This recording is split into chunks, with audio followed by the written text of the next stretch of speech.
एक ऐसा रहस्य जिसे बताने के लिए स्वयं महादेव को अपने परिवार, अपने गण, अपने हर चिन्ह का परित्याग करना पड़ा। पर नियति देखिए, जिस रहस्य को उन्होंने सबसे छिपाया उसे दो साधारण पक्षियों ने सुन लिया और अमर हो गए। ये कथा आरंभ होती है माता पार्वती के एक प्रश्न से। उन्होंने महादेव के गले में मुंडमाला देखकर पूछा, हे स्वामी, आप अमर हैं, पर मुझे हर जन्म के बाद नया शरीर धारण करना पड़ता है और फिर से आपको पाने के लिए तपस्या करनी पड़ती है। इस वियोग का अंत क्या है? अमृता का रहस्य क्या है? यह कोई साधारण प्रश्न नहीं था।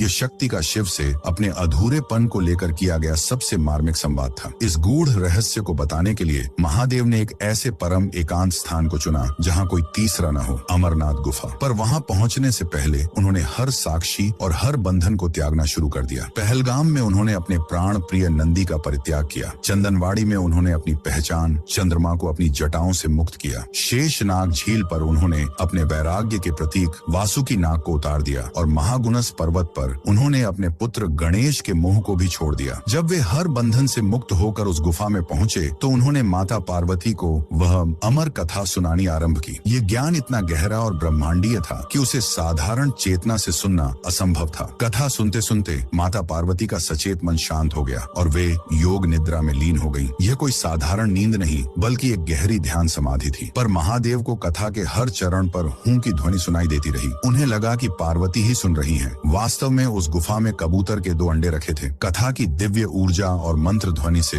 वे अंडे समय से पहले ही फूट गए और उनसे एक कबूतर का जोड़ा निकल आया। ये वही पक्षी थे जो उस ब्रह्मांडीय सत्य को पी रहे थे और सहमति में हूं का स्वर भर रहे थे। जब कथा समाप्त हुई और महादेव ने देखा कि पार्वती तो योग निद्रा में है तो वे क्रोधित हो उठे। तो किसने मेरे इस परम रहस्य को भंग किया? उनकी दृष्टि उन नवजात कबूतरों पर पड़ी जो अमर कथा के तेज से अमर हो चुके थे। सृष्टि का संतुलन बिगड़ चुका था। इस भूल को सुधारने के लिए महादेव ने अपना त्रिशूल उठाया, पर वे रुक गए। उन्होंने सोचा, जिस कथा ने इन्हें अमर बनाया वह मेरे ही शब्द हैं। यदि मैं इन्हें मारता हूँ तो मैं अपने ही वचन, अपनी ही अमर कथा को झूठा सिद्ध कर दूंगा। महादेव का प्रलयंकारी क्रोध उनकी परम करुणा के आगे झुक गया। उन्होंने उन कबूतरों को जीवन दान दिया और वरदान दिया कि वे युगों युगों तक इस गुफा में शिव और शक्ति के शाश्वत प्रेम और उस अमर कथा के जीवंत साक्षी बनकर निवास करेंगे। उस अमरनाथ महादेव के सम्मान में जिनकी करुणा उनके नियमों से भी बढ़ी है, कमेंट्स में जय बाबा अमरनाथ अवश्य लिखें।